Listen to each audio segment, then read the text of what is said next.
was so many different things. There was a lot of people were confused because everyone was trying to figure out what happened and why it happened. It was very sad because a lot of people didn't know what happened to their loved ones. They were missing. They didn't know, where they were, if they were coming home, if they were down there at ground zero, what was going on. And then there was also a different kind of feeling because it was like for the first time people were being really supportive of each other, and they were cheering on our police and our firemen and just, really supportive of them, kind of, thankful that they were there and that they were helping and that they were doing everything they can, and people just wanted to help each other.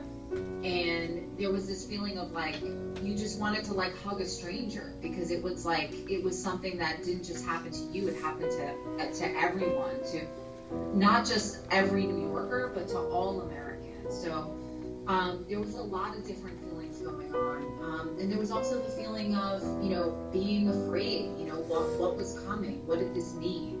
Was something else going to happen? So a lot of different emotions all at once. On September 11th, right? When that all happened, right? Yes. I was actually on my way to work, and I was, right after the first plane hit, I was actually waiting on a subway platform for the train to come to go to work. And at the time, I worked in Times Square, which, again, if you've ever been to New York or seen pictures, that's that place where all those big TV screens are, and it's where the ball drops on New Year's Eve,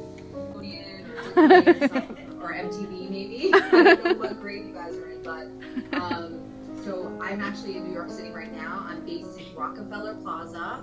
If you guys have ever seen that, where the big Christmas week, so I didn't know anybody really at the school. I didn't know where I was in terms of where people were. But I remember he reached out to me and he became a really good friend to me at that time. He cared about me, he asked how my family was every day, and I learned the one thing that really brought me together was to care about everybody else. To make sure we took time. I had my students talk to each other a lot. As teachers, we spoke to each other. We talked about the events. We talked about how we were feeling, but we made sure that we were telling our friends and our colleagues, the people we worked with, how much they meant to us. And I think that if there's one thing I can share with you guys, it would be to, I know that you weren't around when that event happened, but to really appreciate each other, to know how much, your teachers care for you, and how as a country that we need to continue to care for one another. We need to continue to be proud of being part of the United States, and that, that fear that we all were worried about, we became stronger because of it. And so I think that that's something I'd like to leave you guys with. And I remember going outside and the air felt crisp. It was nice and clean and clear on that day. September 12th was very, very different. Now back then, and I know I'm going to date myself a little bit, but we didn't all have cell phones. We didn't have internet access to the same ability that you guys do. And so it was really hard to stay connected with everybody. Major roads were shut down, so it was hard to get in and out of work. And it was really hard. Like, I remember September 12th, really just not being very afraid, being unsure of what the day was going to unfold. They cut down a lot of not just cell phones, but phone use, so you didn't get to communicate with everybody. So I was very, very scared on September 12th. I didn't want to go to school or go to work that day. But I remember, so it used to take me about a half hour to get to work. The day off September 11th, it took me 4 hours to get home. And the next day, it took me 3 hours to get to work. So there was a lot of confusion, a lot of fear, and a lot of people were having a hard time communicating. Like, the news was telling stories, but the stories were changing all the time, so we really didn't know everything that was happening.